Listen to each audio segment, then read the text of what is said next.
Things to think about over the coming quarter, second quarter of 2019. In so many ways, it feels like the last 6 months hasn't happened. We arrive on April 1st with essentially the exact similar position as we did on October 1st. The fourth quarter was a terribly unexpected nosedive of a roller coaster ride that took massive value off all global equity markets. The oil price crashed. It was this unexpected Armageddon moment in which everybody felt by the end of it that the new year was going to bring a lot of continuation of those surprises. But nonetheless, the first quarter has recovered nearly all the losses that we've seen in the fourth quarter. Equity markets are basically back to where they were at the beginning of the fourth quarter. Oil prices are nearly back at $70 a barrel. So ultimately, we've had a lot of turmoil in the last 2 quarters, but we're back in the exact same place. So the question is, where do we go next? First signs are rather positive, I would say. Ultimately, everything is about China these days, it seems. And China's first major economic indicator out of the first quarter has been that the Purchasing Managers Index has shown a very healthy recovery. And so the Chinese economic outlook looks positive, looks like it's back on track, but still on a 6% level, not a 7%, 8% level, but essentially stable at 6 rather than continuing to nearly what appeared like a free fall. So good economic outlook for China, or at least stable, indicating stable energy demand, indicating solid oil prices. So one might take an optimistic outlook from that. Next big indicator for the second quarter on the oil side is going to be, where is Trump going to go on Iranian sanctions?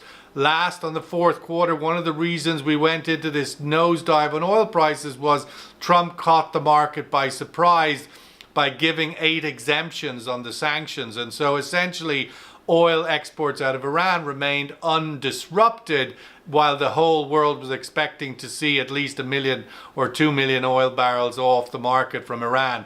Will Trump renew those exemptions, or will he indeed shut them down? And so we'll see a tightness come in the market. And I think the expectation currently is Trump will leave the exemptions in place, so status quo will prevail. And I think that's built into the oil price.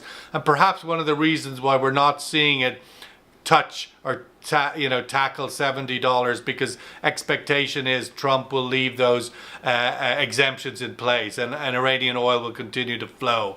The next big question, of course, for the second quarter, will OPEC maintain its output cuts for the second half of the year? And I think there's a growing expectation that that will indeed be the case. And so again, that will keep a tightness on the oil markets, oil prices. But if we see OPEC back away from the current commitments, which are through to June, Russia is looking like increasingly like a reluctant partner in the OPEC Plus arrangement. 2018, Russia was clearly solidly on board. So far in 19, they'd looked a little bit hesitant. And I would expect, in order for the markets to regain confidence in the oil cuts, Russia will need to indicate very positive commitments. These are some of the major trends, I think, more or less economically. U.S. outlook looks positive. The stock market is back on its literally 10-year bull run, which is really quite extraordinary. And there's sort of many arguments why that should be corrected. But ultimately, the Fed in the US has stepped back from raising rates, has clearly indicated a neutral position, which has sent the oil markets on a continued, literally a record first quarter like we haven't seen in 10 years.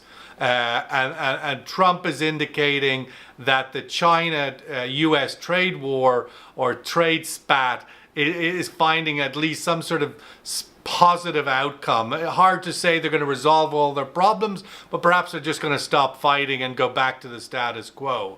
Brexit is nearly in the same place as it was 6 months ago. Still no decision, still massive uncertainty of where that's going to go only in the next few days.